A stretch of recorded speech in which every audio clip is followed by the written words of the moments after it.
ఇందులో ఏంటి కారణాలు అని అంటే కనుక ఇప్పుడు జరుగుతున్న వాటిల్లో ఒకటి, మమతా బెనర్జీకి టీఎంసీని నడపడం అనేది, అంటే ఎనీ పొలిటికల్ పార్టీ, నేను ఇందాక న్యాచురల్ టెండెన్సీ అని ఎందుకన్నానంటే, ఒక రాజకీయ పార్టీ ముఖ్యంగా ప్రాంతీయ పార్టీలు అధికారం కోల్పోయిన తర్వాత అది మనుగడ సాగించడం అనేది కొంచెం కష్టమే, అంత ఈజీ కాదు. ఎందుకంటే బికాజ్ అది కొన్ని రోజులు ఒక 5 సంవత్సరాలు ఉండగలుగుతారు, మళ్ళీ నెక్స్ట్ 5 సంవత్సరాలు ఒక 2 టర్మ్స్ కనుక అధికారం పోయింది అని అంటే ఇంకా కష్టమే. సో అట్లాంటి పరిస్థితుల్లోనే ఉంటుంది. ఇప్పుడు ప్రస్తుతం తృణమూల్ కాంగ్రెస్ కూడా అదే ఎదుర్కొంటోంది. తృణమూల్ కాంగ్రెస్ కి సంబంధించిన కొంతమంది ఎంపీలు వెళ్ళిపోతున్నారు. ఇందులో 2 కారణాలు ఉన్నాయండి. ఒకటి అభిషేక్ బెనర్జీ, 2 అవినీతి అక్రమాలు, గతంలో చేసినటువంటి కేసులు ఇవన్నీ. సువేందు అధికారి ముఖ్యమంత్రి అయిన తర్వాత 2 కమిషన్లను ఏర్పాటు చేశారు. 2 కమిషన్లు ఏంటి అంటే రిటైర్డ్ జడ్జిలతోటి, రిటైర్డ్ అంటే సీనియర్ ఆఫీసర్లతోటి వేసినటువంటి కమిటీలు.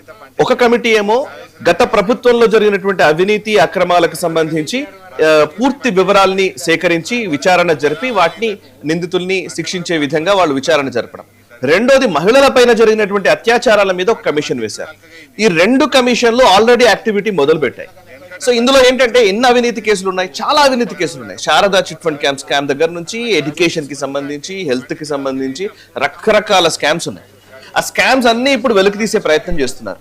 ఈ వెలికి తీస్తున్న క్రమంలో వీటిని అడ్డుకోవడానికి 2 కారణాలు. ఒకటి ఏంటంటే అందులో ఇన్వాల్వ్ అయిన వాళ్ళు ఏం చేయాలో తెలియని పరిస్థితి. నాకు మమతా బెనర్జీకి సంబంధం లేదు, నాకు టీఎంసీకి సంబంధం లేదని చేతులు దులుపుకునే ఒక ప్రయత్నం కొంతమంది చేస్తారు. కొంతమంది ఏంటంటే ఇప్పుడున్న పరిస్థితుల్లో టీఎంసీ నుంచి కూడా కొంతమంది కౌన్సిలర్ చెప్తున్నది ఏంటంటే, వాళ్ళు జాతీయ మీడియా ఛానళ్ళకి ఇచ్చినటువంటి ఇంటర్వ్యూలో వాళ్ళు చెప్తున్నది ఏంటంటే, ఎందుకు మీరు రిజైన్ చేస్తున్నారంటే మీ మీద ప్రెషర్ ఉందా అని అడుగుతున్నారు. మా మీద ప్రెషర్ ఏం లేదు, అసలు బేసికల్లీ మాకు కరెక్ట్ డైరెక్షన్ కూడా టీఎంసీ నుంచి రావట్లేదు, అంటే అధిష్టానం నుంచి కరెక్ట్ డైరెక్షన్స్ కూడా రావట్లేదు. ఇప్పుడు ఏం చేయాలో దిక్కుతోచని స్థితిలో మేము అందరం ఉన్నాము. సో ఆమె చెప్పింది కదా అని చెప్పేసి చాలా పనులు చేశాము. ఇప్పుడు మా మీద డెఫినెట్లీ మా మీద ఒక భారం ఉంటుంది, ఒక భయం ఉంటుంది మాకు. సో మేము ఎలా కంటిన్యూ అవ్వాలో తెలియట్లేదు అనేది వాళ్ళు చెప్తున్నది. హకీం అని ఒక కోల్కతా మున్సిపల్ కార్పొరేషన్ చైర్మన్ ఉన్నాడు.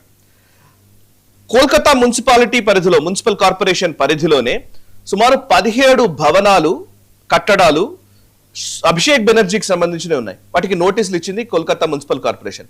ఇవన్నీ అక్రమంగా నిర్మించినవి, వీటన్నిటికి సంబంధించిన విషయాలు చెప్పండి అని చెప్పేసి నోటీసులు ఇచ్చారు. నోటీసులు ఇచ్చిన నేపథ్యంలో దీని మీద మమతా బెనర్జీ తన క్లోజ్ ఎయిడ్ హకీం అని ఉంటాడు, ఆయన మున్సిపల్ కార్పొరేషన్ చైర్మన్. ఆ చైర్మన్ కి అడిగిందంట ఆవిడ, ఏంటి నువ్వు ఎందుకు నోటీసులు ఇచ్చావంటే, నాకు నోటీసులకు ఏం సంబంధం లేదు, అధికారులు ఇచ్చుకున్నారు, నాకు సంబంధం లేదన్నాడు. చేతులు దులుపుకునే ప్రయత్నం చేశాడు. బికాస్ మున్సిపల్ కార్పొరేషన్ మేయర్ ఒక మేయర్ కి తెలియకుండా నోటీసులు ఎలా వెళ్తాయి? అట్లీస్ట్ ఆ నాలెడ్జ్ లో ఉంటాయి కదా. అంటే ఏంటంటే పర్వాలేదు, ఇప్పుడు మనం సరెండర్ అయిపోవాలి, ఇంకా నేను మమతా బెనర్జీని పట్టుకోవాల్సిన అవసరం లేదు.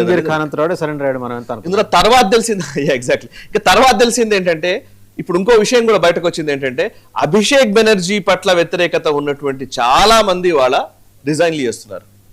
మమతా బెనర్జీ మీద ఇష్టం ఉండవచ్చు కాక, కానీ అభిషేక్ బెనర్జీ దౌర్జన్యాల్ని భరించలేక ఇబ్బంది పడ్డటువంటి వాళ్ళు ఆ పవర్ సెంటర్ అంతే కదా. న్యాచురల్లీ మన దగ్గర కూడా చాలా రాష్ట్రాల్లో మనం చూస్తూ ఉంటాం, ఒక ముఖ్యమంత్రి ఉంటాడు, ముఖ్యమంత్రి కొడుకో లేకపోతే ముఖ్యమంత్రికి అనుయాయుడో ఎవరైతే ఉంటారో వాళ్ళు ఇష్టం లేక వాళ్ళు చేసే దౌర్జన్యాలు అక్రమాలని భరించలేక బయటకు వచ్చే వాళ్ళు కూడా ఉంటారు.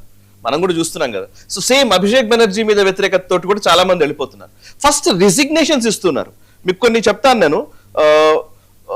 భత్పర మున్సిపాలిటీలో 35 మంది కౌన్సిలర్లు టీఎంసీ నుంచి ఉంటే 30 మంది రిజైన్ చేశారట, ఇంక్లూడింగ్ రెబా రహా అనే మున్సిపాలిటీ చైర్పర్సన్, ఆమె కూడా రిజైన్ చేసింది.